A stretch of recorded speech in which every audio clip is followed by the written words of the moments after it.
Hi guys, welcome back to another video. So today I will be looking at Forta or a Fort coin. After that we look at Aventus network or AVT coin. After that we look at XYO network or XYO coin. So first of all we are looking at Forta coin or Forta network. I have covered this in a very detailed. You can also check that out if you're interested. It should be showing up somewhere around here. So they have been doing a lot of pretty good things. So the first thing is that they did have a halving for their reward. So Fort reward supply actually was cut in half for their staking rewards, which was pretty good. So another big update was that Forta detected over 35 major small contract attacks. So that was pretty big. 45% were identified before any exploitation occurred, which means that with the Forta powered automated incident response, staggering 36 million to 82% of the 44 million token stolen could have been saved, which was pretty big. So recently they also did actually detected a 1.19 million hedge finance hack over 5 minutes before the exploitation, which was pretty big. So they have been actually working pretty good. So they also had Fort staking wars. So this means that the demand for the Fort coin actually increased because of this one. So beside that, if their ecosystem is actually growing, as you can see, so they are into the DeFi, auditors, event security and compliance. So they have been growing rapidly. So I think that could be pretty big for them in the future as well.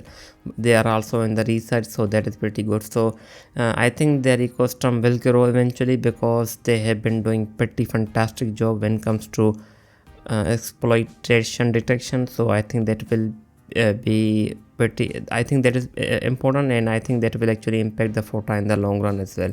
So looking at their stats, we have around 343 million circulating supplies of now for Forta out of 1 billion, and that means we have around 34% of the supply in circulation, and it has a market cap of around 86 million, and we have around 3k holders on Ethereum mainnet and 2.4k holders on Polygon. And as you can see, the holders have been actually increasing. That is pretty good. As you can see, same goes for the Polygon as well. So as you can see, as of now we have around 20 million Forta staked, which is pretty good. And beside that, these are the allocated versus unallocated staking, and beside that we don't have that much going on the stat side. But before we come to this price action, we do have the Fort coin does have a pretty big problem, and that problem is an increase in supply. As you can see, over 500 of the supply is actually given to the contributors and the bakers, which is actually not that good, and the rest of it actually goes to the community, which is pretty good. But around 250 million is given to the bakers, and 250 million 200 is given to the contributors. So that means it does have a lot of sell pressure, and which is why it has actually struggled, as you can see here and here, and same goes in the past. So here as well. So I think the biggest problem with the Forta as of now is their vesting schedule. So as of now, if you look here, the actually bakers and the bakers are getting their coins, same goes for the contributors. So they will be vested towards 2025. So I think after that we will have a pretty good chance for the Fort coin to go up. But as I think by 2025 we'll have a lot of sell pressure because of this vesting, and that is not good. So if we look at its price, I think we actually need to wait for the better entries. So this coin does have a pretty good future, I think, because of its utility, and it does have a good backer such as Coinbase.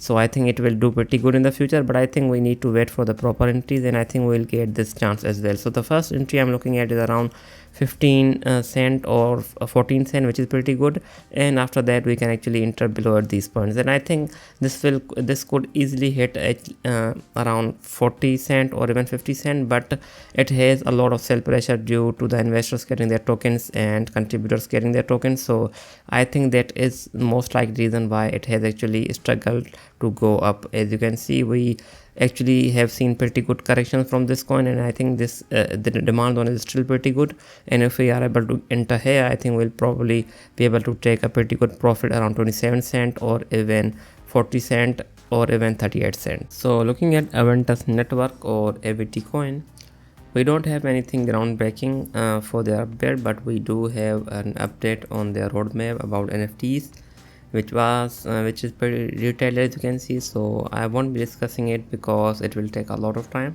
So I only wanted to give around 2 or 3 minutes to this section of the video. So if we look at AVT coin itself, the last time I covered it was around, I think it was somewhere around here. So I did say that this was a resistance, as you can see. So if you look here, so after they had, I think, some kind of news, after that we had a pretty big breakout, and it hit actually as high as $11, as you can see, and right after that it has been in the downhill, as you can see here. So it went downhill after that.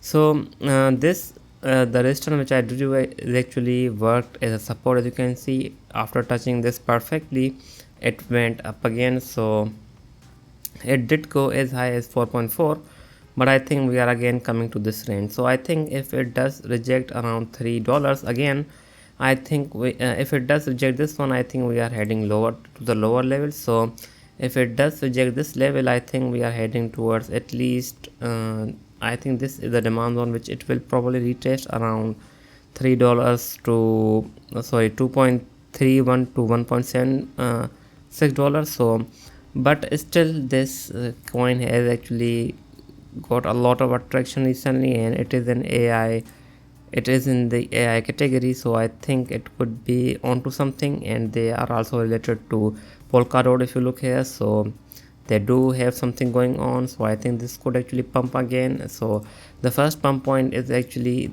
around $3. So if it does come here, I think we'll most likely rebound from here. If not, we'll be heading towards around 2.31 to $1.76. And if you look at their tokenomics, most of the supply is in the circulation, which is pretty good. So I think we won't have that much sell pressure going on, but still we did have a lot of sell pressure here. So there are a lot of buyers who have actually bought below $1. So that could be one of the reasons why it has actually struggled to hold this level, most probably because of that. So as of now, I think if we do see any update from them, as of now we don't have any update on their blog, so that could be a big problem. So they have not actually updated their blog.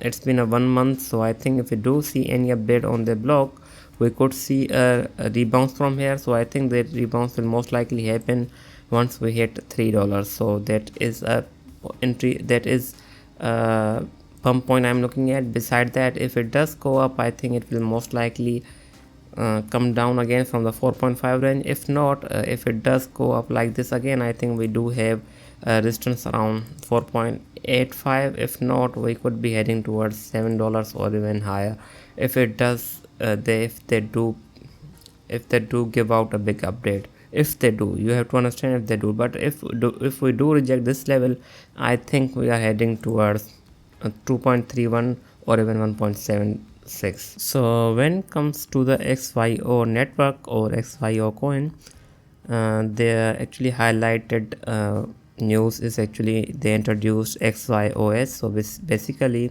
this is their operating system. So this was a pretty big deal for them, and if you look at it, so they actually gave this on April 8th. If you look here, so we did have a pretty good response from this one. As you can see, the token actually pumped over 34%, but it went down after that. So of course it did not have a demand at that point, so I think it went after that.